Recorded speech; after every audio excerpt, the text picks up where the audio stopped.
Sveiki sugrįžę! Šiandien kviečiame Jūs į antrąją mūsų diskusijos apie Palestiną dalį. Pirmoje dalyje gilinomės į žmogaus teisų aspektus ir palestiniečių patirtis, kurios padėjo suprasti konflikto sudėtingumą. Šį kartą tęsime pokalbį su ekspertais ir bandome geriau suprasti Lietuvos santykiai su Palestina. Palestinos klausimo reikšmingumą LGBT bendruomenėje ir kas Palestinos bei mūsų laukia ateityje.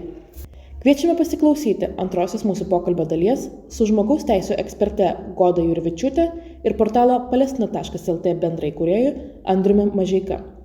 Pažinti kitą ir suprasti jos skausmą nelengva, bet tam ir skirta empatija. Kviečiame klausytis ir prisijungti prie svarbios diskusijos.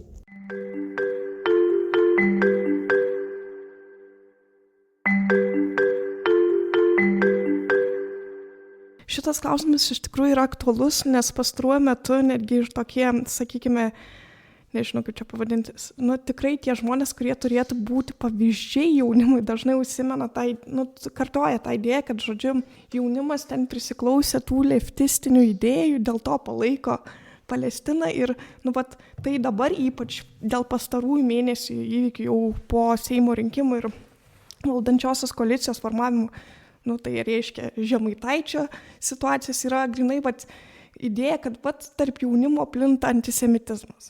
Čia kaip pavyzdys, ar ne? Nors pats Žemaitaičio atvejis parodo, kad visuomenėje tikrai yra tų problemų ir jos yra stiprios ir jos yra netvarkomos daug metų, bet ta grupė, kuri išrinko šitą partiją, tai yra Nemuno aušra, tai tikrai nėra jaunimas.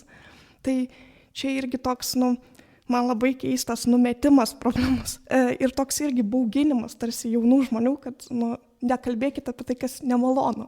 Ir čia kyla tas bendras klausimas dėl Lietuvos santykio su Palestina. Nes mes lyg ir bandome save pozicionuoti labai stipriai kaip už laisvę kovojanti tauta, ar ne? Ir dažnai palaikome tas idėjas, tai aišku, čia tokie pavyzdžiai geriausiai yra Baltarusija, Sakartvelas, aišku, Ukraina, visas dėmesys jai ir taip pat, tarkim, bandymas užmegzti kažkokį kontaktą su Taivanu, išreikšti kažkokį palaikymą ir anksčiau dar buvo daugiau dėmesio skiriama Tibeto klausimai, dabar jau nebežinau, be Dalai Lamos apsilankimo Lietuvoje nieko nevyksta ir aišku, santykiai su Kinija yra sugadinti. Tai man yra klausimas, galbūt jūs galėtumėte šiek tiek pristatyti, koks tas buvo Lietuvos santykis su Palestina, ta prasme, ar iš vis kažkoks buvo, nes, kaip parodo, tarkim, tas pats Nara epizodas, tai yra palestiniečiai Lietuvoje. Ir taip pat lietuviai keliauja po Europą ir užmezga kažkokį ryšį su kitose Europos valstybėse gyvenančiais palestiniečiais, tai yra, tarkim, kažkoks santykis, kažką lyg ir suprantame, bet Lietuva, bando ramiai kažkaip išlaukti šitą audrą. Tai ar jis visada toks buvo, nes aišku, čia grįžtama prie tos istorinės kaltės dėl holokausto, bet Lietuvoje rimtai apie jį irgi nekalbam. Tai čia toks irgi dvigubas žaidimas. Kai mums nepatogu, tai kalbame apie holokaustą, kai nepatogu, tai vėl nekalbame. Tai ar jis visada toks buvo ir čia kažkoks, kaip jūs minit, tiesiog toks bendras pliūpsnis to dėmesio, ar vis dėlto kažkas buvo kitokio? Kaip Lietuvos, kaip valstybės, aš tos istorinės apžvalgos gal nepadarysiu, bet tiesiog mes turim tam tikrą atstovybę ir vakarų krante Ramaloj berods. Taip. Bet esmė, kad mes užėmėme labai drąsią, dažniausiai neutralią poziciją, kur mes nei balsuojam už rezoliucijas, nei už ir prieš, bet mes išlaikom, tokią susilaikymo, poziciją, kas rodo mus labai drąsiai. O taip viskas yra todėl, kad mes darom viską, ką daro amerikiečiai Palestinos atžvilgiu. Mes esame visiškai JAV politikos tęsinys, nes mes taip žiūrime į šitą Amerikos politiką per mūsų santykį su Rusija. Kitaip mes negalime žiūrėti ir mes darome visas kaip Lietuvos valstybė. Tai čia toks Lietuvos valstybės santykis. Kokie yra visuomenės santykiai, tai čia yra labai skirtingi, nes mes esame čia ir mes turime įvairiausius įsivaizdavimus, yra žmonės, kurie bijo šnekėti. Yra tiesiog žmonės, kurie bijo šnekėti, dėl savo karjerų ir panašių dalykų. Bet kaip šiandien girdėjau vieną tiesiog pasisakymai yra Lenkijoje toks nerealus menininkas, gatvės menininkas ir jis sako, Gazoj dabar žmonės karjerą nesirūpina, tai kaip čia aš negaliu kažko prarasti.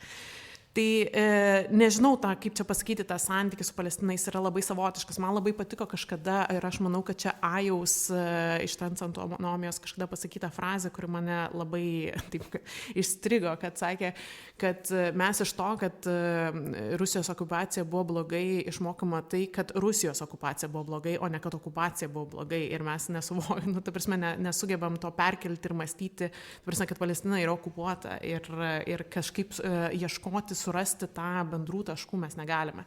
Čia vienas dalykas. Dabar kitas dalykas, kuris, kadangi jūs čia labai daug paminėjote dalykų, tai antisemitizmas ir Izraelio kritika yra net tas pats. Čia tiesiog natūralu, ką aš esu antiamerikietė, jeigu aš kritikuoju jų pasirinkimą Trumpo ar dar kažkokiu. Tas, kodėl Izraelio atžvilgiu tas turi būti kažkoks specialus traktavimas. Mes kritikuojame žiaurius, karo nusikaltimus žmogiškumui, genocidą. Kai sakome mes, prisidėsiu, kai sakome mes, tai ir įeina į tai visi Izraelio politikos kritikai, kurių didelė dalis yra žydai. Tai antisemitai žydai tada.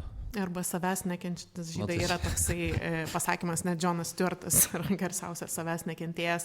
Arba tas A.L. Weizmann pats, tiek yra nuostabių žmonių, visi tie 3 holokausto ekspertai, kuriuos aš šiandien minėjau. Tai čia vienas dalykas. Ir čia yra tiek daug niuansų to santykių, taip yra kaltės jausmas dėl holokausto, bet kartu jūs jį labai teisingai paminėjote. Ir koks antisemitizmas mums netinka, ne?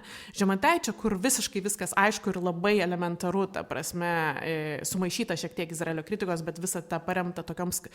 Jeigu tu neturi, kaip čia yra su Žemaitaičiu, jeigu tu neturi savyje tų skanduočių, tu ir nesugalvosi automatiškai. Ta prasme, aš pamatau griaunamą Izraelio pajėgų mokyklą, man neišeina kažkaip prisiminti kažkokių, nežinau, antisemitinių pasisakymų iš mūsų tautosakos. Ta prasme, man tas nesusisieja. Aš sakau faktus, kokie yra. Tai ta prasme, man nėra sunku tą paneigti. Bet Rakutis, konservatorių partijos narys, Kasčiūnas yra, ta prasme, buvo mūsų krašto apsaugos ministras. Tai toks antisemitizmas, kur šiek tiek pašlifuotas, tai kažkaip didžiai visuomenės daliai nekelia kažkokių problemų. Ne? Tai čia vienas dalykas. Ir dar vienas niuansas, čia tiesiog labai daug, nėra kaip pasakyti vienos frazės kažkaip. Bet aš labai noriu pabrėžti tokią įsigaliojusią islamofobiją. Ir mes jas kai mes, prieš kainą nukreipta islamofobija, tai nereikia būti musulmonų, nes, mes turime ne 1,7 gal milijardo musulmonų pasaulyje, bet ne visi jie yra tikintis. Gal jie yra tokie patys musulmonai, kaip aš esu krikščionė, ne? Surašyme aš esu krikščionė, katalikė, bet mano santykis su religija yra, ta prasme, man jos nereikia, aš su jie nieko nedarau. Tai ta prasme tai, kad, žinai, mano vardas Kristina ar dar kažkas, tai aš esu automatiškai katalikė, tai to nėra. Bet islamofobijos lygis, koks yra leidžiamas. Ir šiuo atveju aš norėčiau priminti Kasčiūną, ne krašto apsaugos ministrą, jis vis dar laikinai einantis, ar jau, žodžiu, tai ta prasme, ką jisai sakė apie migrantus Lietuvoje, kokią islamofobiją jisai skleidžia, kaip yra įprasta pasakyti tokius dalykus, kai kurios dabar dar, pavyzdžiui, iš žydų bendruomenės vienas žmogus man neapykantos žinutes, kokias rašo, ta prasme, dėl kiekvieno atvejo, kur kažkas susijęs su islamu, jis man sakė, kad mano draugeliai, čia teroristinius aktus, žodžiu, skleidžia ir tuo metu jisai dabar per Žemaitaičių skirtą 10 minučių tylos, jisai išeina ir kalba apie tai, kokias yra pavojus keliamas antisemitizmo, žinai. Tai kokia yra islamofobijai suteikiama laissez-faire, kad tu gali daryti, žodžiu, skleisti islamofobiškas žinutes ir būti vadinamas kokiu intelektualu. Tai ta prasme, tai čia yra daug labai tokių niuansų. Tai taip yra tas buitinis antisemitizmas, bet žmonės, kurie yra pro-palestiniečiai, jie, nebejoju, kad yra kažkuri dalis, ne, kuri galbūt naudoja, bet didžioji dalis tai nieko bendro su antisemitizmu neturi.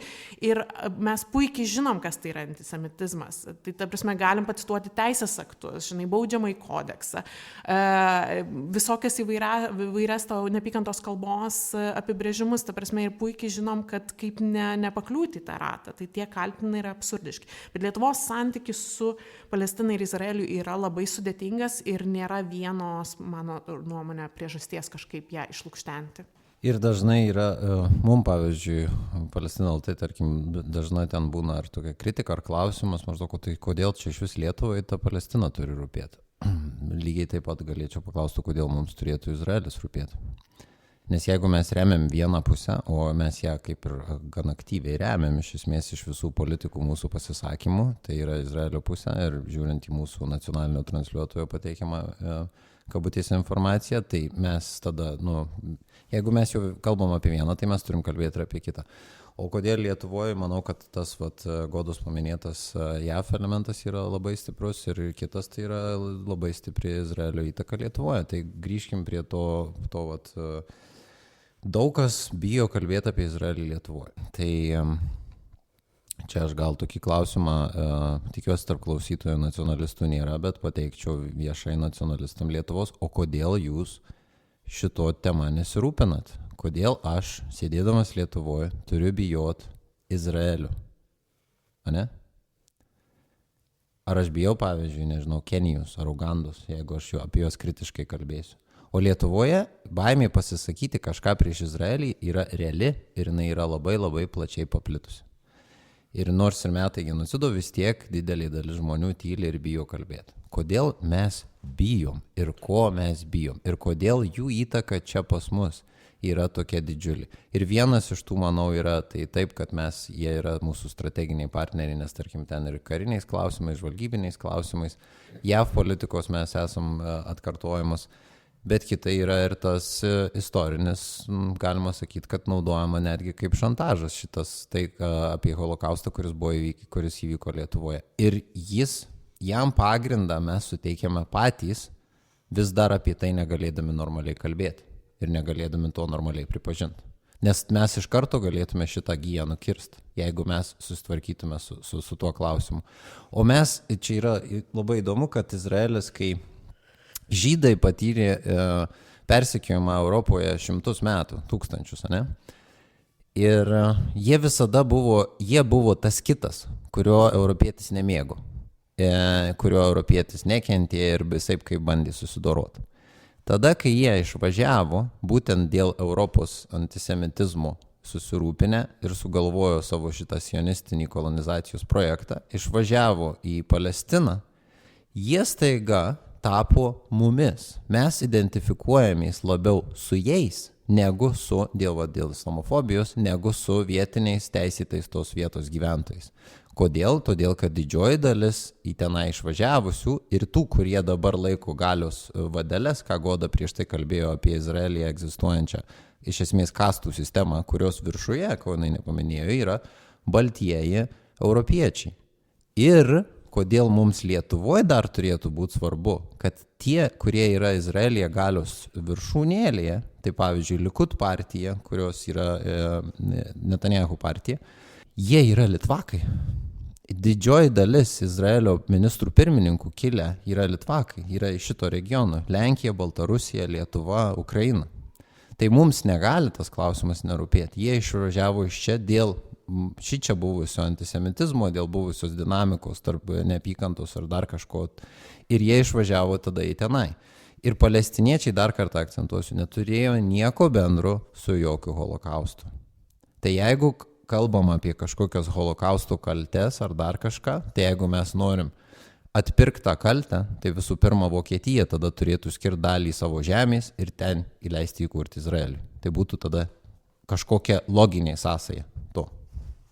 Truputėlį noriu grįžti prie jaunimo klausimų ir koks yra Lietuvos jaunimo santykis su Palestina, kalbam apie dalyvavimą protestuose ir pokyčių darymą.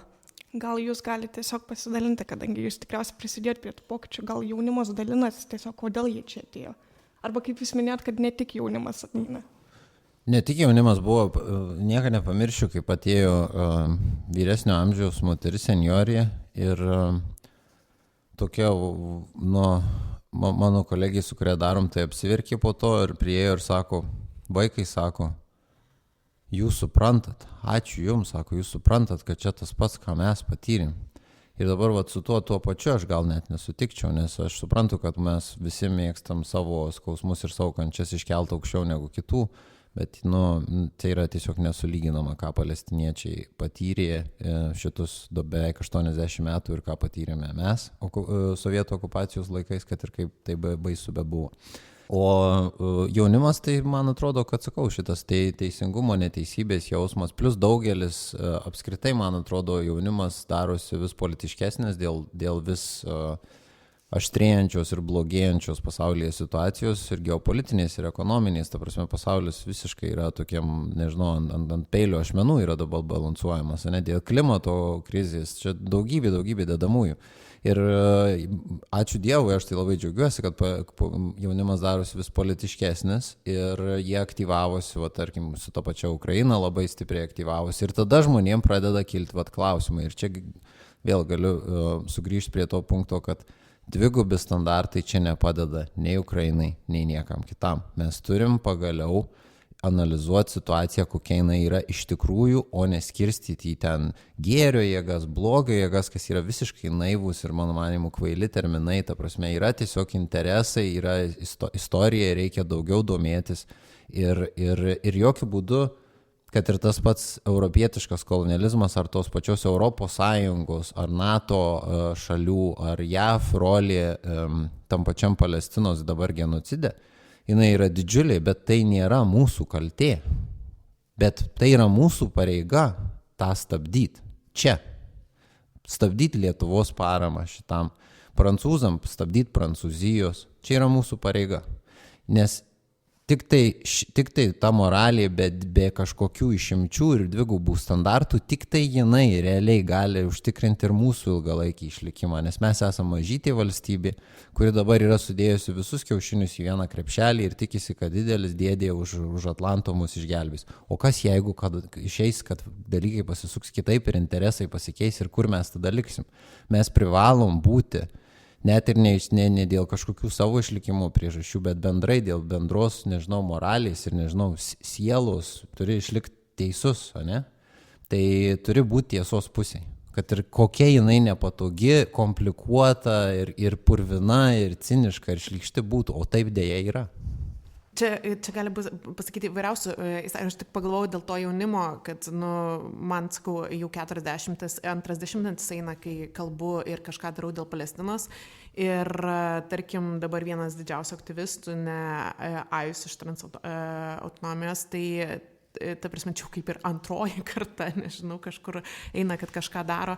Tai, o kodėl nežinau, man tai kodėl turėtų rūpėti, man yra labai įdomu dabar, todėl yra svarbu įvardinti tuos nusikaltimus, kurie vyksta tikraisiais to žodžio prasme, įvardinti karo nusikaltimais, bet man yra ir vieni nusikaltimai, kurie vyksta, tai yra nusikaltimai žmoniškumui. Ir nusikaltimai žmoniškumui yra tokie nusikaltimai, kurie vykdomi sistemingai ir yra nukreipti sistemingai prieš masiniai nusikaltimai prieš civilius gyventojus. Tai jie pavadinasi taip nebereikalo, dėl to, kad tai yra rūpimas klausimas tiesiog visai, turi būti visai bendruomeniai. Nes jeigu mes neapsaugom kažkur žmonių kažkokiam pasaulio krašte, tas ateina mums ilgainiui. Prasme, kitas konfliktas, dabar kai yra taip Rusija visiškai pažeidinėjo tarptautinę teisę, humanitarinę teisę, kariaudama, žodžiu, įsiverždama į Ukrainą, bet taip pat kariaudama. Bet tuo tarpu dabar mes turim tą kitą pusę, kitą pasaulio, kur lygiai tą patį leidžia daryti Gazoje. Tai kaip jūs įsivaizduojate, jeigu kitas bus konfliktas nukreiptas prieš mus? Ar kokios standartai bus, kas ko laikysis ir ar tai nebus blogiau mums? Tai čia tiesiog nesvarbu tavo amžius. Bet taip pat gal norėčiau paminėti Lietuvoje, jau Andrius minėjo, bet dar užakcentuoti VDA bendruomenę, VDA Palestinai. VDA Community for Palestine, jie angliškai pasivadinę dėl tarptautinių studentų, tai jie dabar organizuoja filmų peržiūros palestinietiškų ir jau yra šiek tiek susidūrę ir jau su Izraelio spaudimu. Nes Izraeliui nepatinka, kad jie žiūri filmus, beje, tarptautiniu mastu pripažintus ir apdovanotus filmus. Tai jo labai raginom ir kitą jaunimą Lietuvoje aktyvuotis. Palestina LT galim, nežinau, naudoti kažkokį kaip hubą, kur mes galim padėti sujungti, enablinti su kažkuo ir daugiau tokių reikia iniciatyvų ir daugiau, ta prasme, tokios švietėjiškos iniciatyvos, nes ką jie per tos filmus daro, tarkim, aš buvau vienam iš jų tų filmų, tai buvo Edward Said filmas, palestiniečių kilmės literatūrologas ir ten rašytojas ir nežinau jau visų šitų titles, bet vienas garsiausių pasaulyje specialistų, ypač orientalizmo, parašęs knygą Orientalizmas ir jisai tenai kalba tam filme apie tai, kaip ir labai rekomenduoju visiems ir pasižiūrėti ar paskaityti tą knygą, ar pasižiūrėti filmą, nes ten iš esmės yra aiškinama, kodėl mes matome rytus taip, kaip mes juos matome. Tai prasme, iš vienos pusės juos idealizuodami, ir romantizuodami, ten, žinai, belly dances ir ten tos gyvatės lendančios, ta prasme, tas yra kine, visur čia tie stereotipai, tik tai nuvažiavęs į tą Palestiną nematai nei belly dancers, nei tų gyvačių lendančių, nei nieks su kupranugariu. Ir galvoju, kažkaip čia ne taip, aš tikėjausi kitko. Ir tas menkinimas jų ir toks padarimas jų other, tokio nesuprantamo other, kuris ir tuo pačiu kažkokia egzotika, bet kitoks ir žemesnis, prastesnis, mes už jį geriau žinom, kaip aš jums minėjau, kaip aš savo draugui aiškinau, nes aš geriau suprantu, nes aš europietis. Tai labai džiugu, kad tarkim, VDA Community for Palestine eina būtent šitų kelių, tokio edukacijos ir jie kažkokių statementų patys savo nedaro, bet labai tas faina, kad jie parašė viešą laišką, kurį pasirašė, jeigu gerai pamenu, 160 ar 200 VDA buvusių studentų, VDA personalo ir dabar esamų studentų ir įteikė VDA atstovybei, valdybai ir nežinau tik tai ar gavo kažkokį oficialų atsakymą ar ne, bet mano žiniomis čia yra beprecedentinis atvejis Lietuvos istorijoje, kad studentai būtų išreiškę tai paramą Palestinai. O kaip jūs dabar vertinate žydų reakciją į dabartinius įvykius? Kaip vertinate žydų jaunimo palaikymą Palestinai, žydų ir palestiniečių jaunimo santykius bei bendras iniciatyvas? Tai čia gal šiek tiek iš dalies, problematiškas klausimas dėl to, kad visų pirma reikia turėti omenyje, kad Izraelyje gyvenančių žydų, ypač jaunimas, yra vis ekstremalesnis ir vis turi didesnį nusistatymą ir dehumanizacija palestiniečių yra tiesiog pasiekusi tokį lygį. Tai čia tiesiog pasakant, apie kokį mes jaunimą turime omenyje. Kita vertus, Amerikoje, ta prasme, Jewish Voice for Peace yra viena kiečiausių organizacijų organizuojančių protestus ir yra filmas kurtas Izraelizm, kurį labai rekomenduoju visiems pažiūrėti, man atrodo, šiuo metu Al Jazeeroje galima pažiūrėti nemokamai, apie tai, koks yra, kaip yra kuriamas tas identitetas amerikiečių žydų su Izraeliu ir kaip žmonės, kai kurie pabunda, kurie sužino daugiau ir taip toliau, kai kurie net nuvažiavę kariauti ir panašiai. Tai žydų palaikymas Palestinos judėjimui, tai yra, jis visą laiką buvo, ta prasme, visą laiką buvo žydų nuo pat sionizmo pradžios, buvo, man atrodo, vienintelis žydų atstovas Britų vyriausybei prieš Balfūro deklaraciją, kuris kritikavo, jisai buvo vyriausybė, kuris kritikavo, žodžiu, tą sprendimą įkurti žydų valstybę Palestinoje kaip antisemitinė. Ta prasme, nes tai yra siekis atsikratyti Europoje gyvenančių žydų. Tai tiesiog, ta prasme, tas visas supratimas, jis visą laiką buvo. Tai tą aš noriu pasakyti, kad čia šiandien, aš nesikik minėjau Ail Weizman, ta prasme, galim paminėti įvairias Izraelio žmogaus teisų organizacijos, kaip B'Tselem, Breaking the Silence. B'Tselem yra viena pagrindinių žmogaus teisų organizacijų Izraelyje ir neseniai paskelbė ataskaitą apie kankinimus Izraelio kalėjimuose. Visą laiką labai moralinis balsas išlikęs. Yra Zochrot, kur minėta Andriaus, yra neįtikėtina organizacija, kuri kalba apie Nagbą, apie 48-ųjų įvykius, kuri kolekcionuoja informaciją ir taip toliau, ir jie kalba, yra antisionistinė organizacija. Yra Breaking the Silence, žmonės, kurie tarnavo armijoje ir kurie kalba dabar.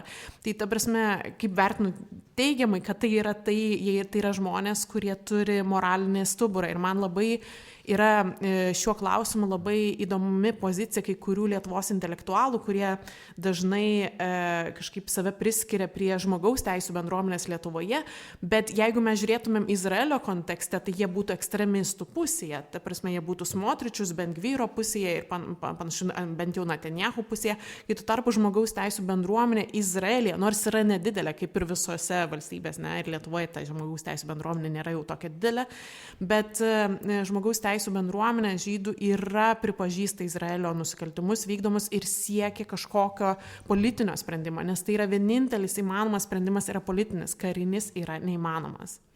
Aš su viskuo absoliučiai sutinku ir labai džiaugiuosi matydamas ir JAV vis augantį nepalaikymą tarp žydų Izraelių ir ypač tarp jaunimo, ir yra ir kitų organizacijų tokia kaip Neturėjai kartą, kurie yra žydų ortodoksai.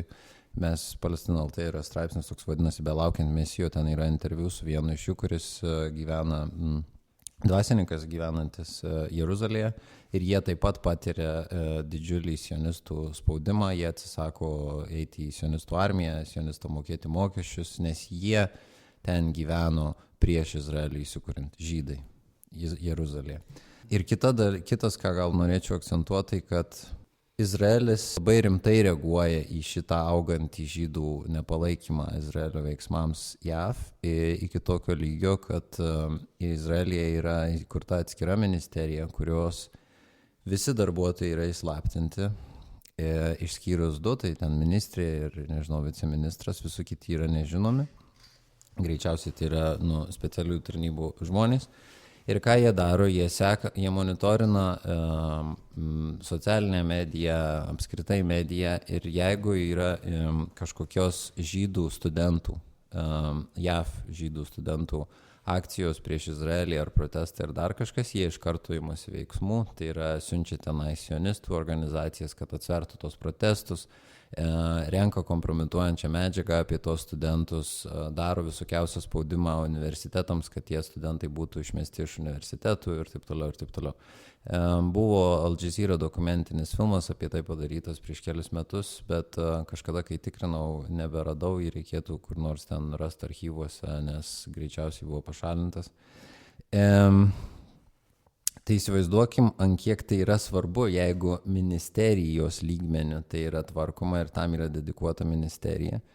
Ir kalba eina, kad ministerija, visas valstybės aparatas taikosi į studentus, žydus studentus, kurie kalba, kad Izraelis negali reprezentuoti pasaulio žydų, Izraelis nereprezentuoja pasaulio žydų, Izraelis visuomet apsimeta, kad jie yra nuolatos tapatinama. Čia vėlgi labai svarbi terminologija ir man pradžioj pradėjus domėtis šitais klausimais irgi neturėjau tų atsakymų. Aš galvodavau, kad antisemitizmo priešingybė yra sionizmas. Ir manau, kad daug kas gali būti šitą klaidą, kad padaro. Bet taip nėra. Ir judaizmas nėra sionizmas. Ir Izraelis tai nereiškia visi pasaulio žydai. Ir pasaulio žydų yra daugybė ir daugybė žydų nesutiko ir istoriškai su Izraelio įsikūrimu. Ir manė, kad tai yra labai, labai bloga idėja. Ir lygiai taip pat dabar. Ir jų kiekis vis auga.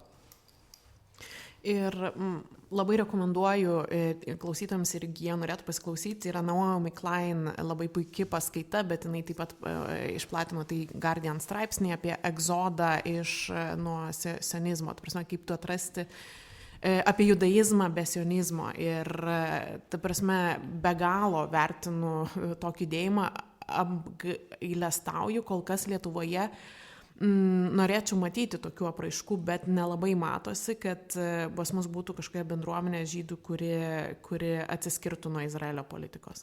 Kalbant apie tą egzodą, ateinančią savaitę publikuosim Palestina LT verstą straipsnį, ten jį parašė buvusi izraelietė, gyvenanti dabar Australijoje, jinai yra psichoterapijos specialistė, tarnavusi Izraelio armijoje, ir jinai aprašo savo istoriją, kaip jinai priėjo iki to taško, kad jinai yra dabar už Palestiną aktyvistė, kaip jinai atsisakė Izraelio pilietybės, ir kas man buvo įdomiausias momentas tenai, kad jinai dalį to aiškina per savo profesinę perspektyvą, per psichoterapiją, ir jinai, dalis jos klientų kultų aukos, išėję iš kultų, visokių ten crazy pseudo religinių ir taip toliau. Ir jinai, bedarydama tas terapijas, jinai niekaip nesuprato, kodėl jinai taip gerai su jais tapatinasi, kodėl jinai taip gerai jo supranta. Ir tik po kurio laiko jinai suprato, kad Izraelis, sionizmas ir yra kultas, nes ką kulto, ir jinai išvardina visus kriterijus, kas yra kultas ir kaip kultas laiko savo narius savo glėbyje. Pavyzdžiui, tai, kad jeigu tu išeisi iš kulto, visas kitas pasaulis aplinkui yra tavo priešai ir tu būsi pavojuje, ne? Tai čia Izraelis nuolatos taip sako, kad Izraelis būtinas žydam, nes kitaip žydai bus ten žudyti visur. Ir jinai suprato, kad iš esmės sionizmas ir yra kultas, iš kurio jinai metais užtruko, kol jinai kažkaip išsilaisvino, nes netgi kai jinai buvo propalestinietiška, jinai vis tiek turėjo tos tam tikrus ingrained tokius nuo vaikystės kažkokius nešamus stereotipus, kurių jinai nekvestionuodavo. Ir jinai per labai ilgą kelią turėjo nueiti, kad jinai pagaliau atsimerktų. Ir pamenu, kai buvau Tel Avive, man viena, kuri irgi buvo labai kritiška, mano buvo host, aš ten couchsurfinau. Ir jinai, ta moteris man sakė, sako, žiūrėk, mes indoktrinuojame karinę prasme, ten sionizmo prasme, sako, ypač karinę, sako, mes indoktrinuojame ne armijai. Nes aš ten kažkaip kalbėjau, kad čia armija, kad tave visiems privaloma tarnyba ir ten tau 18 metų, tu dar nieko iš viso gyvenimą nesupranti, bet jau turi imti kulkosvaidį ir tenai palestiniečiai šaudyti. Ir jinai sako, ne, sako, čia ne armijos klausimas, sako, mus karinė prasme indoktrinuoja jau darželyje. O jinai beje buvo darželio įkūrėja, tai jinai žino, apie ką kalba. Čia irgi aš noriu pridėti šiek tiek, nes man pačiai labai įstrigo. Kažkada aš skaičiau interviu su moterimi, kuri paliko Izraelį ir man atrodo, jeigu neklystu, nepamenu tiksliai, ar ją persikėlė, ar grįžo į Europą. Ir jinai minėjo, kad viena iš priežasčių, kodėl jinai tą padarė, tai kad jinai nenori, jog jos vaikai būtų paimti į kariuomenę, nes ten yra privaloma ta praktika, tai yra tas laikas atlikti savo karinę tarnybą Izraelyje.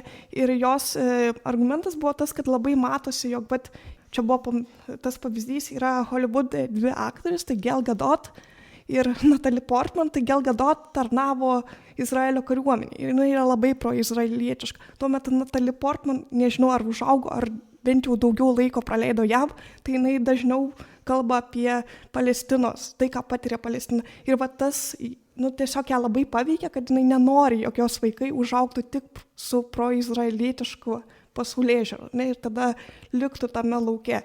Tai man tas pačiai labai įstrigo ir taip pat kaip tokį pavyzdį tarp Izraelio ir, sakykime, Palestinos bendradarbiavimo tikriausiai norėčiau išskirti, kad šiemet Nepatogiam kine buvo parodytas filmas Ne mūsų žemė, atrodo, bijau pameluoti pavadinimą. Taip. Tai labai geras buvo, nes aš pati turėjau progą pamatyti, kaip atrodo tas nausėdijų kūrimas vakarų krante ir iš tikrųjų mane kažkaip pribloškė tas momentas, kai ten yra iš esmės 2 žmonės, tai izraelietis ir palestinietis.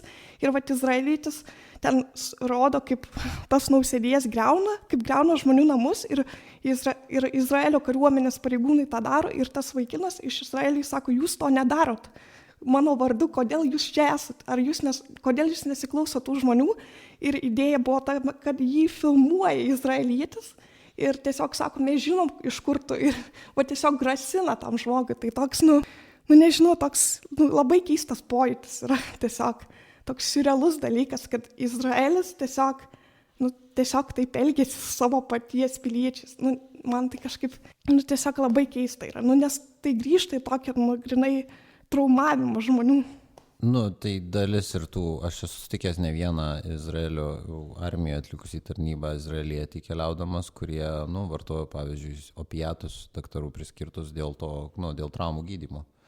Arba buvo linkę į narkotikų vartojimą. Tai čia viena, o kita tai su tom nausėdijom buvo pernai pokalbis tarp Ievos Koreivaitės, TSPMI dėstytojos ir nepamenu jos pavardės, akademikės iš Didžiosios Britanijos, kuri praleidusi labai daug laiko yra kelis metus vakarų krante ir dirbusi ir palestiniečių pusėje dariusi tyrimą ir lankiusis tose vadinamuose nausėdijose, aš jas vadinu kolonijomis, manau tai yra teisingiau. Ir jinai pasakoja tenai, tam pokalbį, mes jį esame YouTube Palestina LT kėlę, kur tam pokalbį jinai pasakoja, pavyzdžiui, apie tai, kaip Nausidijų gyventojai, nes jie yra visiškai izoliuoti, jie aptverti spygliuotom tvorom, yra snaiperių bokšteliai, yra kariuomenės kažkoks kontingentas, juos augantis šalia yra karinė bazė ir jie gyvena tokiuose izoliuotose salose. Beje, tai nieko nėra naujo, nes tarkim, jeigu pasižiūrėsime, kai buvo kolonizuota JAV, tai pirmieji setleriai tenai atvykę irgi gyveno tokiuose fortuose, užsidengę ten aukštom tvorom. Tai kaip jie, kai kurie vietiniai gyventojai, su kuriais tų Nausidijų, su kuriais jinai kalbėjosi, kaip jie mato palestiniečius. Man buvo visiškas šokas, kai aš tai išgirdau, nes yra tokių, jai buvo tokių pokalbių, kur Nausidijų gyventojai jai tiesiog teigia, kad jų manimų palestiniečiai yra migrantai darbininkai. Jie iki tiek nesuvokia, kur jie yra, ką jie daro ir kas iš vis vyksta. Jie galvoja, kad palestiniečiai atvyko iš kažkur kitur čia dirbti. Nes labai dažnai palestiniečiai yra pigi darbo jėga. Ir ypač iki spalio 7 įvykių palestiniečiai buvo naudojami kaip pigiausia darbo jėga Izraelio, statybų sektorių ir kitos industrijos. Čia tiesiog dar pridarant prie tų Nausidžių, tai ten atskiras, ten galima domėtis apie tų žmonių, mąstymą ir taip toliau. Yra Nausidijose žmonių, kurie tai daro dėl ekonominių priežasčių. Tai nėra dėl ideologinių, bet prasme jie suvokia, kad jie vagia žemę iš palestiniečių, bet kadangi tai yra subsidijuojama valstybės, tai prasme tai yra daug pigesnis gyvenimo būdas.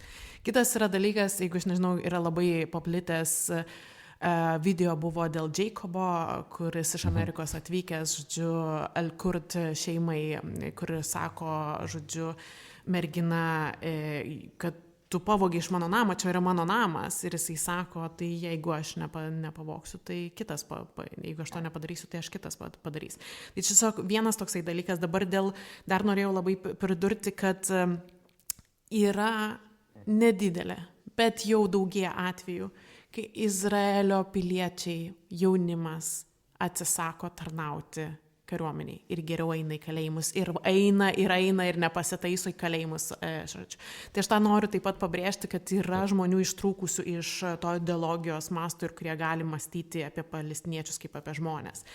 Kitas dar dalykas, man atrodo, tą akcentuoti, Al Wiseman, kuris irgi vadina Palestiną, ir jo paklausė tiesiog kažkokio ten dalyko, dabar neprisiminsiu konkrečiai, bet jisai sako, kad jau 30 metų negyvena ar 20 metų negyvena Palestinoje dėl to, kad jis negali kvėpuoti žydų viršenybės sąlygomis.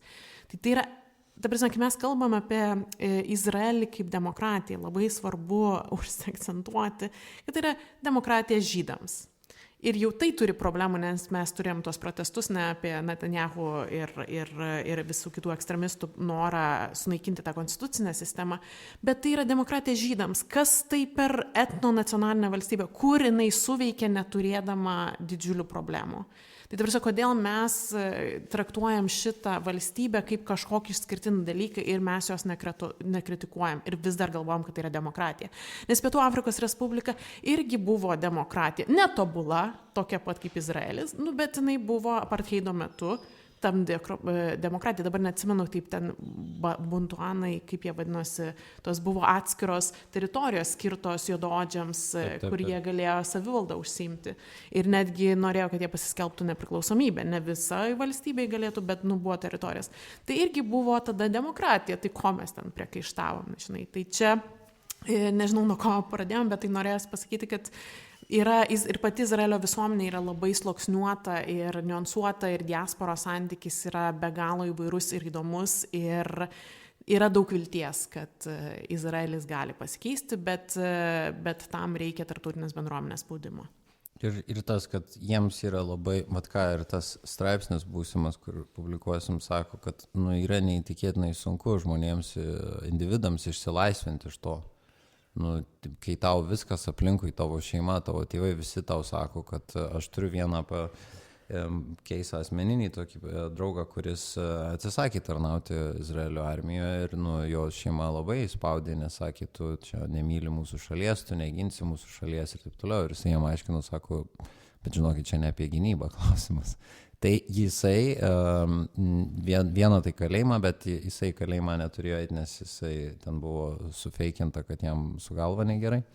Ir jisai Izraelį tiesiog nebegali dirbti. Tai jisai ir dėl tos priežasties, ir dėl kitų, kad jisai apskaitai nesutinka su tuo sionistiniu oru nuolatos ir Jewish supremacy, jisai Izraelį pasirinko nebegyventi. Bet spaudimas, kurį jisai turėjo atlaikyti kaip individas, yra milžiniškas ir ne kiekvienas žmogus tai gali atlaikyti tą visuomenės spaudimą. Tai yra toks social death elementas, socialinės mirties. Tai va, bet taip jų yra ir jų tikiuosi daugėja. Ir tiesiog pripažįstant tą faktą, kodėl yra taip sudėtinga ir kodėl Izraelio toks visuomenės mąstymas.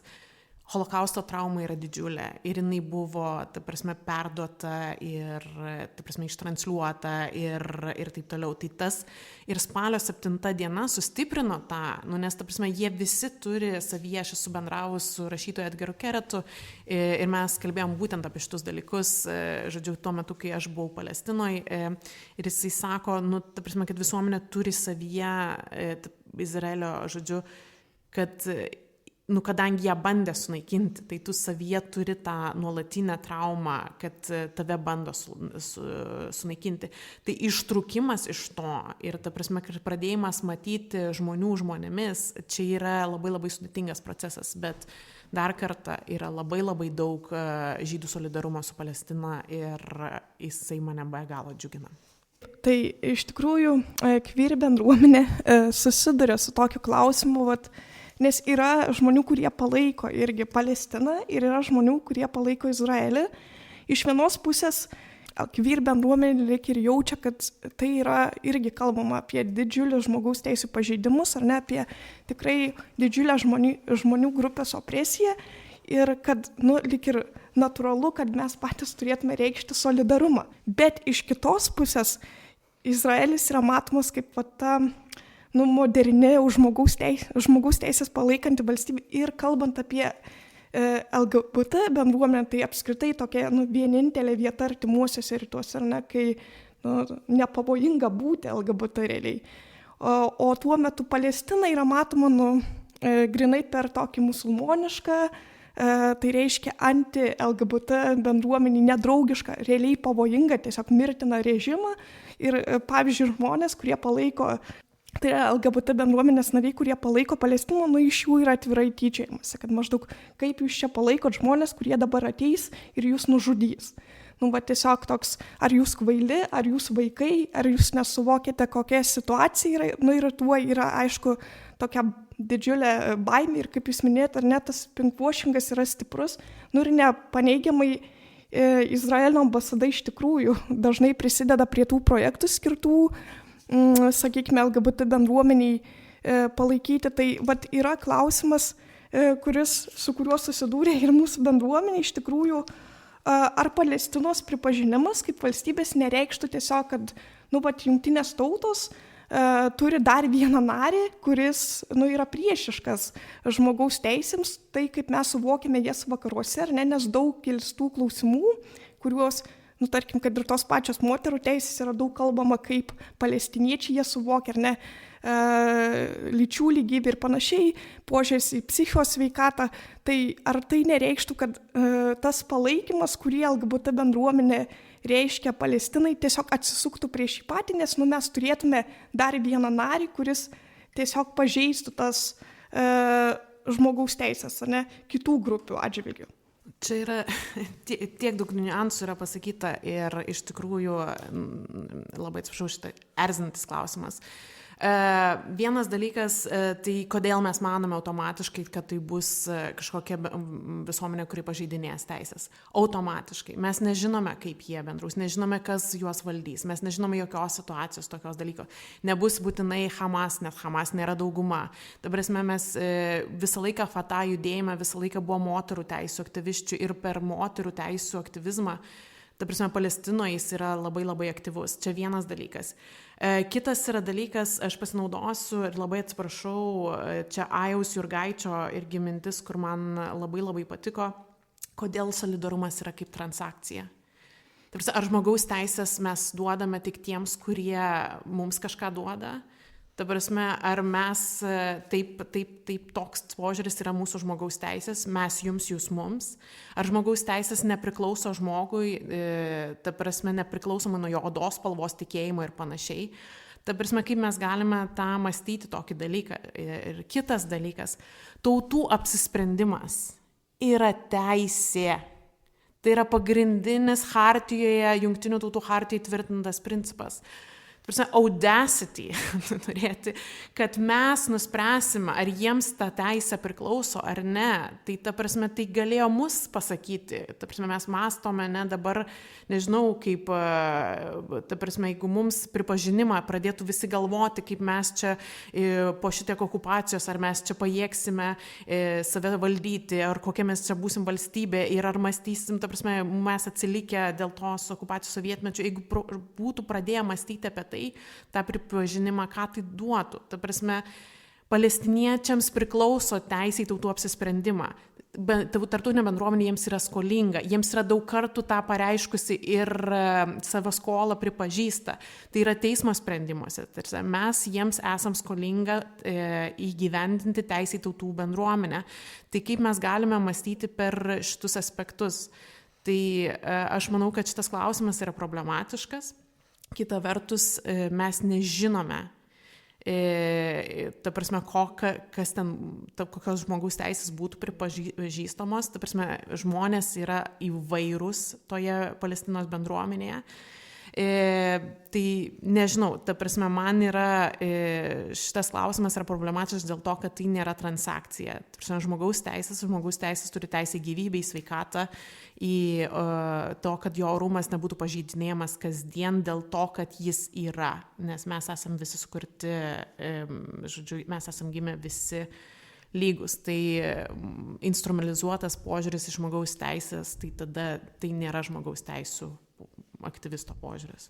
Dar, man atrodo, toks momentas, kad reikėtų atskirti mitus nuo faktų. Tai kai kalbam ten apie mirtiną pavojų homoseksualiem asmenim ar queer bendruomenės asmenim Palestinoje, ta prasme, show me the facts visų pirma, nes aš, tarkim, būdamas Palestinoje buvau ten vakarėliuose queer, ne? Ir nesijautėmės ten, kad mus kažkas ruošiasi užpulti. Ir to negirdėjau nei iš vieno žmogaus, su kuriuo bendravau. Ir atsiminkim tada dar kitą momentą, kad, kaip ir minėjau anksčiau, kodėl mes visada galvojam, kad mes žinom už visus kitus geriau, kad mūsų kultūra yra aukštesnio lygio negu kitų, kad jinai yra kažkokiu kitu, o moraliai yra aukštesnė ir taip toliau. Čia yra absoliuti nesąmonė. Ir kultūros išsivystė skirtingai dėl tam tikrų priežasčių geografinių, istorinių ir visokiausių kitų. Tai ar jeigu jau kalba eina apie queer teisės Palestinoje ir arabų šalyse, tai koks metodas bus atneš geresnius rezultatus? Dialogo, nes tai yra labiau tradicinės visuomenės, ne? Pagrįsto savo stipriom tradicijom, ko mes šiaip apie save nelabai galim pasakyti.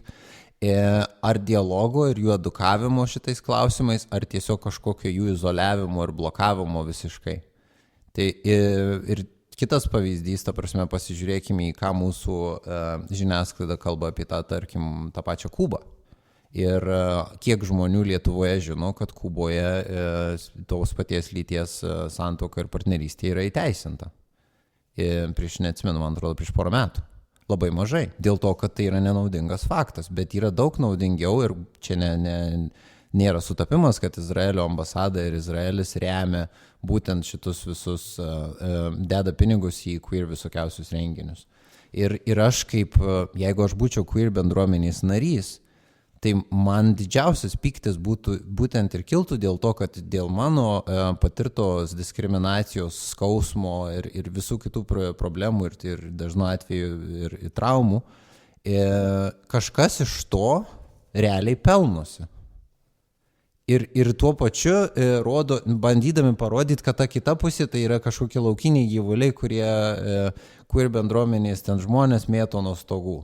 Nėra tų faktų tokių ir kaip minėjo Goda, mes nežinom, kaip jie elgsis. Lietuva išeidama iš Sovietų sąjungos labai galėjo pasukti irgi skirtingomis linkmėmis. Ir kai tie faktai jau bus, kai jie taps suverenė valstybė, tada mes turim visokiausius tarptautinius svertus, juos įtakoti, daryti dialogą ir visai kitaip įtakoti, kad žmogaus teisių klausimai būtų tenai užtikrinami.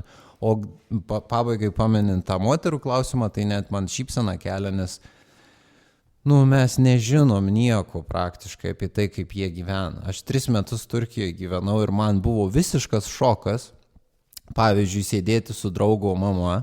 Ir čia anekdotinis atvejis, bet tokių yra ir daugiau. Ir ta prasme, ką aš bandau pasakyti, kad moters rolė gatvėje, viešumoje ir, tarkim, spaudoje yra viena, bet realiai gyvenime one-to-one santykiai namuose yra absoliučiai kitokia. Ir mes sėdėm su draugo mama, ten juokaujam bairius, kaldom, rūkom cigaretės, geriam romą ir jinai man pasakoja kalbą apie seksą, pavyzdžiui, daug laisviau negu, nežinau, mano mama čia kalbėtų, ar aš kalbėčiau, ar daugelis mano draugų, netgi jaunesnių. Ir jinai čia yra ta, kuri yra oprest.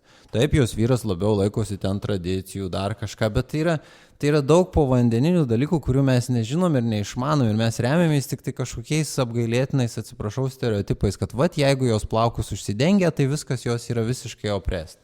Ne, nėra taip paprasta. Yra ir opresijos momentų, yra ir kaip tik laisvesnės jos kai kuriais klausimais, negu čia ir tai, kad moteris, tarkim, čia ilgai šitą temą galim kalbėti, bet tarkim toks momentas, kad kiek moterų Lietuvoje, pavyzdžiui, jaučiasi privalančios dėvėti makiažą kiekvieną dieną išeidamos į gatvę, ne?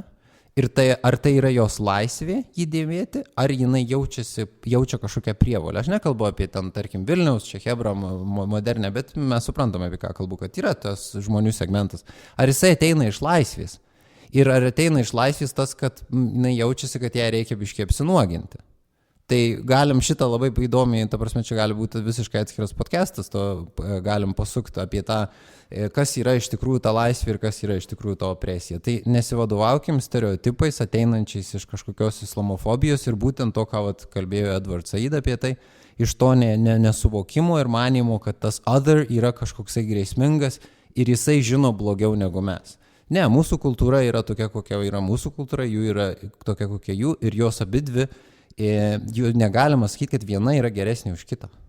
Ir dar vienas dalykas, kad mes šiuo metu tiek Gazoje, tiek vakarų krante, tiek tarp išeivių yra LGBT bendruomenės narių. Tai tiesiog, ar dabar, ta prasme, Izraelis labai gina LGBT teisės Gazoje, ta prasme, ar jie tikrina, kai bombarduoja, ar čia žūsta, ta prasme, gėjus, lesbietė, ar trans, ar dar kažkas, ta prasme, tai, ta prasme, apie ką mes kalbame. Ir man atrodo, Transautonomija yra netgi skelbusi savo, paskyroje pasakojimus LGBT bendruomenės iš Palestinos. Tai jeigu jūs turite solidarumą realiai, tai reikia paklausti pačių LGBT bendruomenės narių Palestinoje, kurioj pusėje ir kaip jie stovi ir kaip jie masto. Tai aišku, kad yra iššūkių visokių, bet dėl to neigti palestiniečių tautos teisę į apsisprendimą, tai tada toks ir tas solidarumas ir santykis su žmogaus teisėms. Taip, ir jeigu būtų iš tikrųjų idėja jūsų podcastui, kad galime ir mes padėti susijungti su queer bendruomenės nariais Palestinoje. Gazoje gal dabar. Gazoje sudėtingiau, bet vakarų krante ir pasikalbėkit ir jie jums papasakos, kaip atrodo jų kasdienybė ir kokį jie pavojų patiria, ar ten persekiojimą ir taip toliau. Manau, būtų labai įdomu padaryti tokį. Jo, būtų fainai, nes mes su Raminta iš tikrųjų buvom Slovakijoje šią vasarą mokymus ir ten buvo Košice praeitą savaitę ir buvo diskusija tarp palestinietės pabėgėlės ir iš Ukrainos vaikino ir jie kalbasi apie tai, kaip palestinietė pasako, aš praradau draugus, nes visi Izraelį palaiko, ta prasme, kad daug mažiau to dėmesio sulaukia Palestina negu Ukraina ir ten daug buvo tų tokių emocinių patyrimų, tai ir Raminta prisimenu klausą, ar mes galėtume Lietuvoje tokį pasidaryti? Ir atsakymas yra ne. Ir kodėl negalim to pasidaryti? Tai šitas būtų labai smagu iš tikrųjų, jeigu galėtume užmėgsti kokį santykį. O kaip jūs matote Palestinos ateitį? Labai sunku Palestinos ateitį matyti, ypač dabar. Bet aš turiu tokį, žiūrint istoriškai, mesgi žinom, kad visos imperijos griuvo. eventually. Tai grius ir ši. Ir visos okupacijos irgi kažkada baigėsi. Klausimas, kaip ir kiek aukų tai pareikalauja. Tai manau, kad Palestinos atveju tas pats, tai aš pasakyčiau gal taip trumpai ir paprastai, kad ilgam periode tam, nežinau, in the long run, ne, aš esu optimistiškai nusiteikęs Palestinos ateitimi, nes yra labai daug ženklų rodančių, kad Izraelis iš vidaus jis tiesiog yra ant susinaikinimo ribos, nes tokia visuomenė jinai negali egzistuoti ir apie tai kalba. Yra toks filmas The Gatekeepers vadinasi, ten kalba Izraelio Shin Bet, tai yra vidinės žvalgybos organizacijos, tokios kaip FTB, sakykime, atitikmuo, buvę vadai. Ir vienas iš jų tenai sako, mes labai gerai dirbam, sako, savo darbą, mes, tarkim, ir jie žinomi kaip vienus geriausių žvalgybos agentūrų. Tai sako, sakykime, iš 10 teroristinių atakų, ar kaip jas ten vadinsim, mes galim sulaikyti, tarkim, 9, bet vienas sako, vis tiek įvyks. Tai sako, bet esmė ne čia, ne tam aukų skaičiuje, kurio pareikalaus. Esmė, ką mums kaip visuomeniai daro visas šitas aparatas, visas šitas žvalgybinis, žudymo, visa šita mašina, kas su mumis vyksta. Tai čia kalba jau į pensiją išėjęs tos žvalgybos organizacijos vadovas. Ir tokių pasisakymų Izraelyje vis daugėja. Ta prasme, ir iš ekonominės pusės, kas mums bus, ir iš kultūrinės, iš visų. Ir pusė, į kurią Izraelis eina, yra labai, labai baisu. Ir nesupraskit, gal reikėtų paaiškinti, kai aš atsiliepiu labai kritiškai apie Izraelio įkūrimą, tai manau, kad yra labai svarbu atskirti du skirtingus momentus. Tai ar Izraelio įkūrimas palestiniečių žemėje, neatsiklausiant jų pačių, ar tai buvo teisėta, mano manimu, ne. Ir bet kokioj kitoj vietoj su bet kokiom kitom tautom visi atsakytume, kad ne. Bet ką daryti dabar, tai ta prasme, ką mes juos, ta prasme, reikia gyventi ir išmokti gyventi kartu. Tai reikia eiti link to sprendimų. Ir Izraelis dabar eina visiškai priešingą linkme. Tai aš tikiuosi, kad kažkas įvyks, kad jie to nebedarys ir kad ilgainiui vis tik tai palestiniečiai bus laisvi ir galbūt gyvens vienoje valstybėje su Izraeliu, galbūt, nežinau, kokia ta forma bus, palestiniečiai ir izraeliečiai tokį dalyką patys turi nuspręsti, o ne mes už juos. Čia svarbiausias momentas. O šitam trumpalaikiam, ta prasme, kas dabar vyksta, tai yra absoliučiai siaubinga ir aš tikiuosi tai kuo greičiau baigsis, bet jeigu žiūrint tik į dabartinius įvykius, tai vilties nėra jokios. Ir kai aš kalbu apie dabartinius įvykius, tai ko spaudoje nelabai net galima rasti, mainstreaminė ypač. Ir netgi tie, kas domisi Palestiną, mes daug žinom dabar, kas vyksta Gazoj, ten sugriauta ir taip toliau, bet kas vyksta dabar, realiu, per šios metus, kas yra vykdoma vakarų krante, yra dar didesnį nerimą keliantis arba tokį pat nerimą keliantis dalykai. Tai yra kolonijos tos vadinamos nausėdijos, jos plečiasi visur labai labai sparčiai. Jų vis daugėja, jie vis daugiau žemės užsiima, palestiniečių gyvenimas vis labiau suvaržytas, jie vis labiau stumiami iš kaimų į miestus. Ką reiškia iš kaimų į miestus? Reiškia, kad jie tada neužsiaugina savo maisto ir jie visiškai tampa priklausomi. Tai jie realiai yra stumami į getus. Izraelio vadovai tiesiai šviesiai kalba ir žemėlapius, kai rodo, jose nėra vakarų krantų. Izraelio finansų ministras kalba iš viso apie Greater Israel, kas yra sena idėja, kur ten jisai sako, kad mes norim ir Egipto dalies, ir Saudo Arabijos, ir Libano viso, ir vakarų kranto, ta prasme. Ir šitos idėjos, čia nėra kažkokio vieno crazy ekstremisto ar dviejų kartu su Netanyahu, ne, jos yra vis labiau įgaunančios pagreitį idėjos Izraelio visuomenį. Tai kur šitas nuves ir koks, pavyzdžiui, kad to paties Egipto kokia bus reakcija į tai, kad jie nori dalies Egipto, čia neįmanoma prognozuoti, bet jinai gera tikrai nebus ir jinai atsineš labai didelį kiekį aukų iš visų pusių.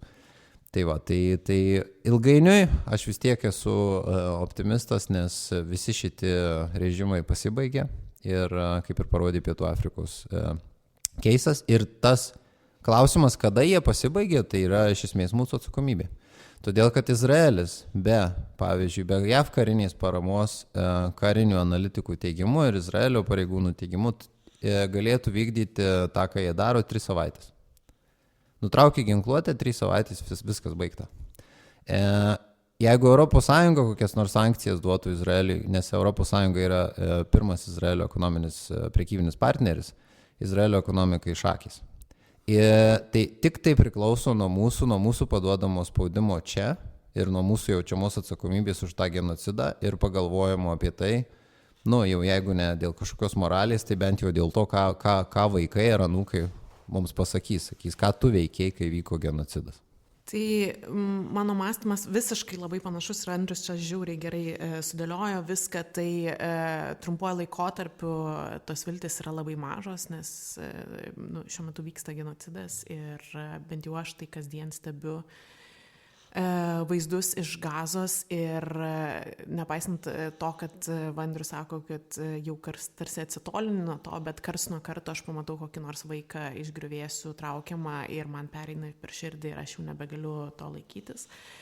Tai ta neviltis yra didžiulė. Kita vertus šiek tiek ir dar turime omenyje, kad ką ir Andrius minėjo dėl to didesnio Izraelio, tai tos viltis jos yra kaip ir didžiulės Izraelyje ir jis bando plėstis. Aš noriu paminėti, kad vakarų krantas yra minimas Judėja ir Samarija, yra vadinamas kaip administracinis vienetas, tai yra biblinis terminas. Tai yra iš karto automatiškai neigimas bet kokio palestinietiškumo tos teritorijos. Ir Izraelio valdžioje šiuo metu yra ekstremistai, kurie ir įgyvendina tas idėjas. Tai kad, ta prasme, kas vyksta, turint dar omenyje tai, kad ateina dėdė Trumpas su visų požiūrių į pasaulį, kokiu jisai turi, tai ta trumpalaikė vizija yra labai problematiška. Kita vertus, tarptautinė teisė pagaliau atsigręžia ir pradeda įvardinti daiktus tikraisiais vardais, ne veiksmus. Ta prasme, mes jau turime užnugarį tarptautinio teisingumo teismo, mes turime tarptautinio baudžiamojo teismo.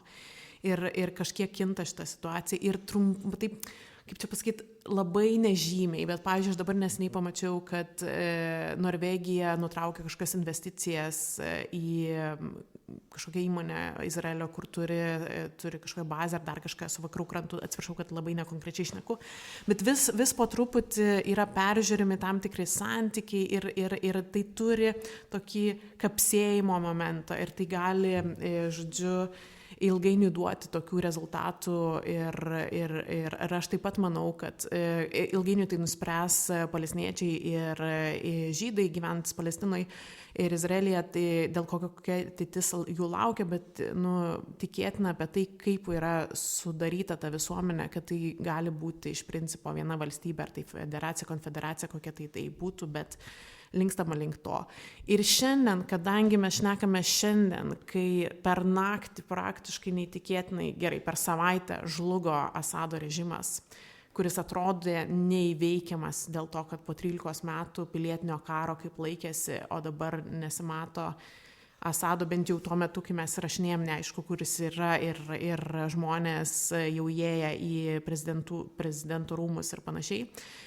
Tai diktatoriai žlunga, žodžiu, priespauda nėra amžina, tai norisi tikėtis, kad situacija pasikeis. Ir šiuo atžvilgiu dar iš Sirijos tiesiog paminėsiu tą atvejį, kad yra labai įdomus dabar visokių komentatorių ir labai rekomenduoju pasižiūrėti komentatorių, ką jie komentuoja apie apie Sirijos sukilėlius, tarp kurių yra pagrindiniai islamistai ir staiga tas požiūris, staiga jie gali būti visai geri, nepaisant to, kad ankstesni yra santykis ir su Al-Qaida ir panašiai, ir mes tada labai smarkiai juos palaikom, bet vėl dėl to, kad mes mąstom per tą prizmę, kad krito tironas, krito diktatorius. Tai, žodžiu, šiandien šiandien tie patys vaizdai, šiandien buvo vaizdai iš Gazos, kur mane nuteikė tiesiog beviltiškai ir aš nebesuprantu šito pasaulio. Kita vertus, Asado kritimas per naktį, Damasko praradimas ir nauja viltis Sirijai taip pat suteikia vilčių, kad Palestina ilgainiui išsivaduos ir palestiniečiai turės tokią valstybę, kurioje galės gyventi oriai. Ir kaip vienoje dainoje tiesiog dainuoja, jūs galite mus palaidoti, bet mes tada virsim sėklomis. Tai yra dvi idėjas, kai kalbam apie Palestiną, tai yra two-state solution, kuri dabar yra laikoma mirusi, arba apskritai yra kalbama, kad jinai buvo tiesiog iliuziška, bet iš kitos pusės dar, kalbant apie Palestiną konkrečiai, yra ta idėja apie from the river to the sea, Palestine will be free. Gal jūs galėtumėte šiek tiek paaiškinti, kas tai yra, ką tai reiškia, ką šitą idėją reiškia Palestinai ir ką jinai reiškia Izraeliui. Nes kiek girdėjau bent jau iš pro-izraelietiškos pusės, ar ne, tai kad tai yra, iš esmės, idėja, kad Izraelis negali egzistuoti.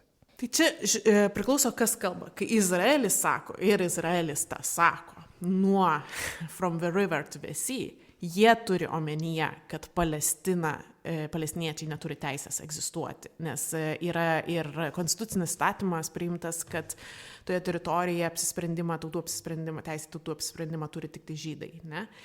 Tai jie projektuoja savo požiūrį tai, nes, pažiūrėkit, kokie yra kaltinimai, tai tapsime ir šiek tiek prisipažinimas yra, ne, ir išpažintis tokie dalykai. Tuo tarpu žmonės, kurių dauguma, kurie sugalvojo šitą pasakymą from the river to the sea, the Palestine will be free, jie turi omenyje, kad mes kalbam, tai yra tiesiogiai, mes kalbam apie laisvę, ne, tai yra teisė gyventi oriai, turint savo teisės, ne dabar kaip angliškai yra toks puikus žodis subhuman, ne, dabar kažkokie mažesni negu žmonės, mažesnio dievo žmonės, nežinau kaip tai išversti, nužmoginti tos būtybės tiesiog. Tai yra tikslas, kad, kadangi vis tiek, kur ta teritorija baigėsi, kur jinai prasideda, jau po šitiek metų Izraelio egzistavimo, Izraelis yra užstatęs, Palestina yra po Palestinos kažkokia, kaip čia pasakyti, palestinietiškumas yra po Izraelio pastatais, dar kažkas. Jau egzistuoja tos dvi idėjos vienu metu ant tos pačios žemės. Tai pats teisingiausias turbūt sprendimas būtų gyventi kartu vienoje žemėje. Bet jis teisingas tik todėl, jei bus kas yra svarbiausias. Ir aš čia Edvardas Saida dar noriu pacituoti, jisai sakė, kad pats baisiausias dalykas, kurį izraeliečiai yra jiems padarę, palestiniečiams, yra ne tai, ką jie padarė, bet tai, kad niekada nepripažino, kad sukūrė Izraelį ant palestinietiškos visuomenės griuvėsių. Tai reikia tą pripažinti ir antrą, palestiniečiai turi teisę sugrįžti. Kaip išspręs konkrečiu vienu atveju, ten bus reparacijos, dar kažkas, nebūtinai visi jau, kurie yra amerikiečiai, palestiniečiai, britai, palestiniečiai, visi norės grįžti, bet esmė, kad šitą klausimą reikia išspręsti. Tai tokia yra idėja. Visi lygus laisvoj Palestinoje.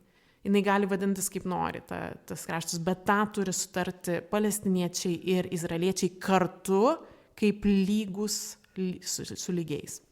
Ir kad jie būtų lygūs su lygiais, tai jie turi būti tarptautinio spaudimo sulyginti. Tai reiškia, kad tik tai jeigu ES ir JAV, pagrindiniai Izraelio sąjungininkai, Izraeliui išstatys sąlygas, sankcijas ir visais kitais būdais parkludys Izraelį ant kelių iki darybinės pozicijos, tik tai tokiu atveju tie dalykai gali vykti. Ir čia skamba absoliučiai kaip absoliučiausia utopija, ta prasme, ypač po šitų metų įvykių, bet prisiminkim, kad ta pati Ruanda, jie nėra dvi valstybės dabar, ne? Po 30 metų po genocido praėjo ir jie gyvena, ta prasme, kaimynai jie.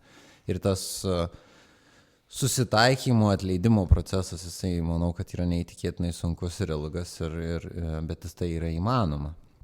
Ir from the river to the sea šiuo atveju būtent tai ir reiškia, kad pripažinimą visų pirma, kad Izraelis, kaip beje cituoju Izraelio pirmąjį ministrą pirmininką Davidą Ben-Gurioną, kuris pasakė, kad mes atėjom ir pavogėm jų žemę. Tai kodėl dabar mes nustebę, kad jie ten priešinasi mums. Tai pirmiausia reikia pripažinti tą ir tada sėdėti ir ieškoti sprendimų. Bet sprendimus, dar kartą pasikartosiu, Izraelis ieškos tik tada, kai bus priverstas tą daryti. Nes jiems kitaip tai yra nenaudinga. Ir čia yra tokia ironija, ką Goda minėjo dėl teisės sugrįžti. Kad kai kalbama apie palestiniečių teisę sugrįžti, kuri yra įtvirtinta tarptautiniuose susitarimuose, tai būna tada kalbos apie čia kaip čia įgyvendinsi, čia toks žmonių skaičius ir taip toliau. Bet kai Izraelio pagrindinė sionizmo visa ideologijos mintis nuo pat pradžių yra, lietuviškai gal neteisingai išversiu, population transfer. Tai kai kitus jie išstumia kažkur tai viskas tvarkoja. Bet jeigu, pavyzdžiui, izraeliečių dalis turėtų išvykti dėl to, kad atvažiuotų palestiniečiai, čia jau yra no-go zona jiems.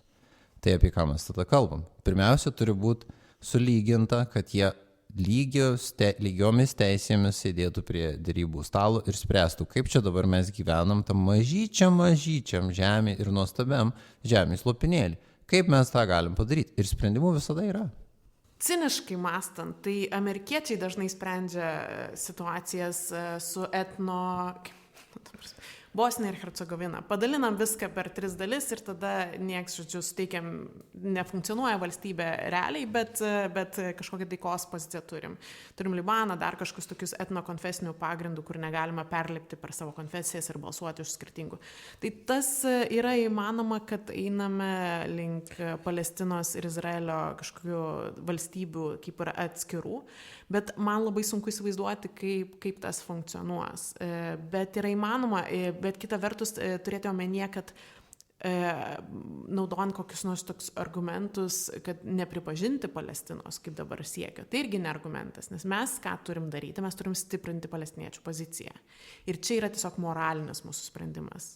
Palestina turi teisę į tautų sprendimą, Palestina turi teisę į valstybę ir mes palaikom jų siekį. Viskas. Iš mūsų tiek reikalavome, visa kita tegul išsisprendžia jie, bet kaip lygų su lygiu. Ir ne mūsų, nes čia ne mūsų sprendimai yra priimti, bet dar noriu paminėti pabaigai paskutinį momentą, kodėl yra nuolatos, ta prasme, apie one state solution iš viso nėra kalbama. Tai yra, anksčiau dar buvo kalbama, bet dabar iš viso yra toksai, atrodo, dead topikas. Ir visada kalbu apie politikus, ne apie kokius nors akademikus. Ir visada yra kalbama apie two-state solution. Ir two-state solution yra visų pirma naudingas kam? Kokios tos 2 valstybės būtų? Viena valstybė, kuri turi visą vakarų raumenis, ekonominius ir viską už jos užnugaryje. Ir tada Palestinos valstybėlė, kuri realiai būtų įstumta, ta prasme, tarp nekalbu apie Gazos klausimą, bet tarkim, jeigu imam tik vakarų krantą, jeigu ir Gaza, tai jinai perskirta visų pirma, neturi net jokio fizinio ryšio tarp jų. Tada vakarų krantas yra įspraustas tarp Izraelio ir vakarų kontroliuojamo Jordanijos režimo, ten karaliaus, kuris yra daugiau Britas negu Arabas, negu Jordanas. Ir kaip ta valstybė funkcionuos, kam jinai bus naudinga? Jinai bus paliegus, jinai neturės prieimo prie jūros, jinai neturės prieimo prie savo kitos dalies, ta prasme, tai naudinga yra tik Izraeliui. Bet Izraeliui naudingiausia iš vis, kad jos nebūtų. Kad ten būtų tik tai Izraelis ir kad ten nei vieno palestiniečių nebūtų ir jie tą bando visom įmanomom priemonėm pasiekti. Čia tiesiog kažkaip ėjom link vilties ir be vilties, bet atrodytų, žinot, tą nuolat kartojamą frazę, kurią įsivaizdavo kaip sionistai eidami Palestiną, kad tai bus valstybė žmonėms be žemėje, kur nėra žmonių. Tai va toks yra siekis tą padaryti. Ir dabar Gazoje mes matome, aš tiesiog noriu vėl atkreipti dėmesį ir sugrįžti gal prie Gazos šiaurės, kas vyksta su šiaurės, sekite naujienas dėl to, kad tai vyksta etinis valymas, ta prasme, jis jau kaip ir praktiškai įvyko ir tai yra rengiama ta žemė, einame link nausėdijų ten statymo.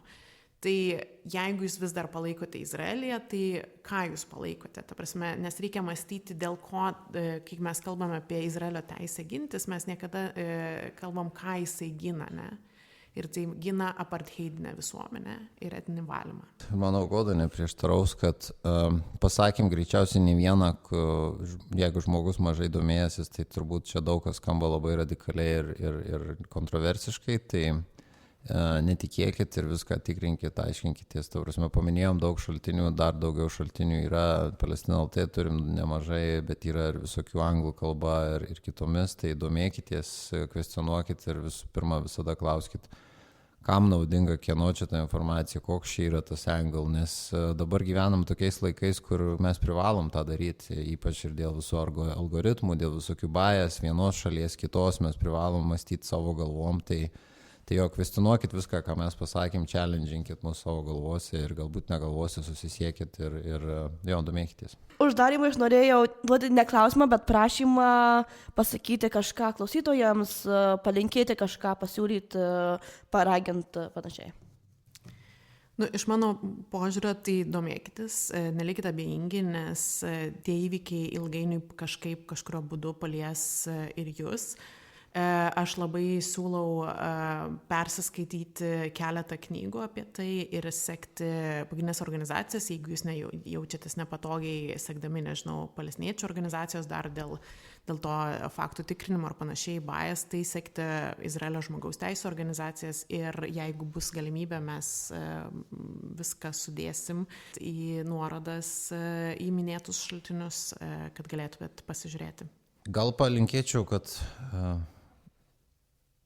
tai uždarimų proga, kad vis tik tai turim daug ko pasimokyti iš palestiniečių ir linkėčiau to mums išmokti. Viena to santykio nuostabaus su šeima, o kita tai tos stiprybės ir ryšio su žeme, kur palestiniečiai skaičiuoja, kiek jų kartų gyveno tam name ar toj žemėje, ta prasme, jie skaičiuoja 100 metų, kuo mes negalim pasigirti, nes mes tos istorijos tiek nežinome, pas juos tai yra labai labai svarbu. Ir kiekviena palestiniečių šeima turi, kurie buvo išvaryti iš tos teritorijos, kuri dabar pasivadinusi Izraeliu, turi raktą nuo tų namų. Tai palinkėčiau būtent tokio pat užsispyrimo, ginant ir žmogaus teisės, ir savo namus, ir tokio pat ryšio su žeme, ir su bendruomenė ir visuomenė aplinkui. Ką manau, kad pas mus ypač visus šitų susiskaldymų yra mažai. Tai mokinkimės iš jų ir remkim juos. Ir dar paskutinis dalykas, tai Alehekul urd majestahekul hayat.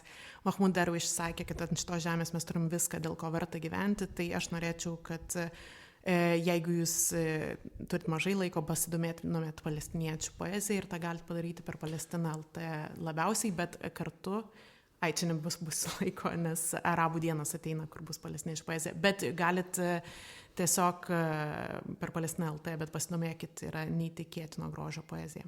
Ir kalbant apie poeziją, tai mes verčiam palestiniečių poeziją ir dedam į Palestina LT ir ateinančiais metais išleisim pirmąją Palestinos poezijos rinktinę savo ir dar žinau, kad bus to paties Mahmud Darwish išeis knyga lietuviškai verstos poezijos.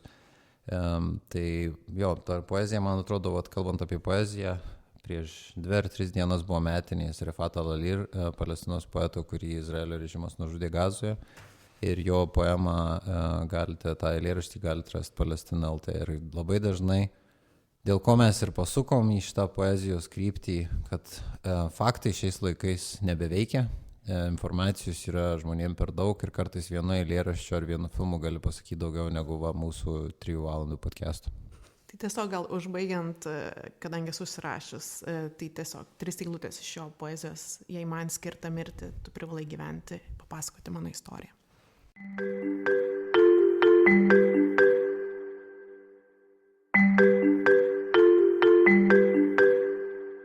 Štai ir antrosios diskusijos apie Palestiną pabaiga. Dėkojame, kad buvote kartu ir klausėte šių pokalbių. Šioje kelionėje į sudėtingas temas supratome, kaip svarbu išgirsti skirtingas perspektyvas ir gilintis nepatogius, tačiau reikšmingus klausimus. Tikime, kad per empatiją ir dialogą galime kurti supratimą ir stipresnę tarpusavio ryšio kultūrą. Jei turite klausimų, pastebėjimų ar norite pasidalinti savo mintimis, lauksime jūsų laiškų ir komentarų. Jūsų balsas mums labai svarbus. Dėkojame Vilniaus miesto savivaldybei už galimybę gilintis į aktualias žmogaus teisų temas bei prisidėti prie platesnio dialogo mūsų visuomenėje. Tai jau paskutinis mūsų susitikimas šiais metais. Linkime šviesos, drąsos ir patirti daug įdomių istorijų. Iki susiklausymo kitais metais.